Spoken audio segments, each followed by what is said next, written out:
Sir मैं आपसे कुछ क्वेश्चन पूछूंगा, ठीक है। आपको बताना है कि ये रेड फ्लैग है या ग्रीन फ्लैग है। ठीक है, जेनजी बना दिया आपने मुझे। वो नहीं, बट ठीक है, no worries. So let's say waiting to explore career options only after your final UPSC attempt, I think it's a red flag, पहले कर लेना चाहिए। Right. And maybe comparing your journey only with the UPSC selected candidates. I think biggest red flag because आपको नहीं पता कि वहाँ पर लोग खुश हैं या नहीं। आई think happiness matters more then your career title.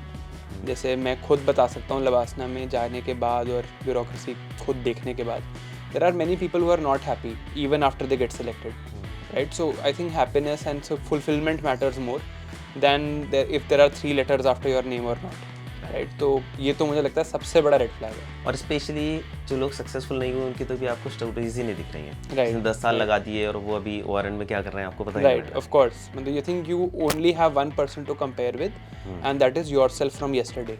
Right. And that's it. If you are better than that person that you were yesterday, I'm sure everything works out properly. Right, absolutely. Maybe preparing for UPSC Plan B for 2 months and then again switching to UPSC preparation every year. Again, I would say red flag because I would say कि अगर plan भी देना है तो ठीक है, आपने 2-3 attempt दे दिए तब तक ठीक है ये, बट फिर आप हर बार आप 2 महीने प्लान भी लगा के फिर वापस उस पर जा रहे हो। After some point you need to take a decision कि ठीक है, अब 3-4 अटेम्प्ट्स हो गए, अब प्लान बी परस्यू कर लेते हैं, right? So there needs to be a time and you need to shift to plan B permanently, right? वैसे इस आइडिया में कोई प्रॉब्लम नहीं है, idea is good, but if you keep doing it every year then it's a problem, right? आपने every year बोला इसलिए मैंने रेड फ्लैग बोला, right? Maybe having a plan B without giving up on UPSC. I think this is the best thing you can do. Green flag है, यही तो करना है अल्टीमेटली कि यार 3 अटेम्प्ट हो गए, प्लान भी बना लेते हैं, फिर देते रहते हैं UPSC, there is no problem in that, right? And maybe saying after every year, saying I will start my plan B next year. The worst thing you can do to yourself, right? मतलब it's like delaying N obvious thing. वही हो जाएगा फिर कि फिर attempt खत्म हो जाएंगे और फिर उसके बाद कभी प्लान बी के लिए सोचेंगे तो इवन वहाँ पर भी उतने प्रिपेयर्ड नहीं होंगे, कॉन्फिडेंस शैटर्ड होगा। Right. तो रूल सिंपल है, I think 3 or 4 attempts depending on your financial situation, your UPSC situation, कि मीन्स दिया है या नहीं, प्रीलिम्स कैसा हुआ है वगैरह। 3 या 4 अटेम्प्ट के बाद तो 100% everybody should first secure a plan B, then give this exam, otherwise they shouldn't. And maybe believing it's too late to now look for any options after UPSC. A red flag. I don't think it's ever too late to do anything. Age is just a number. ये सिर्फ India में ही ये unfortunate idea है कि 30 तक आपको सब कुछ करना है, राइट? मतलब क्या हो जाएगा अगर 35 के बाद सक्सेसफुल हो जाओगे तो?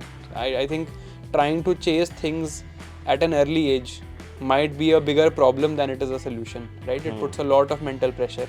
In fact, outside India, too, people just start after 28, 30. They You just need take sabbatical time just to like explore also, that. Right. right? मतलब आपको you need to find what's good for you rather than what is socially acceptable for you. And networking with people beyond UPSC after 2 UPSC attempts. I think green flag, मतलब network करो even before your first UPSC attempt, right? दुनिया ये bureaucracy से नहीं चलती है. That's just one part, very small part of the country. Important part but small part, right? मतलब अगर आप वहाँ नहीं जा रहे हो तो ऐसा कुछ नहीं है कि वहाँ नहीं जाएंगे तो कुछ बहुत ख़राब हो जाएगा वगैरह. There are so many other opportunities also.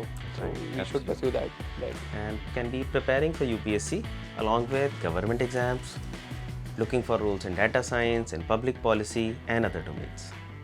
Green flag as long as there is just one more thing. like सब कुछ साथ में कर रहे हो तो प्रॉब्लम है, बट यूपीएससी के साथ कोई एक और चीज़ कर रहे हो तो वो ठीक है.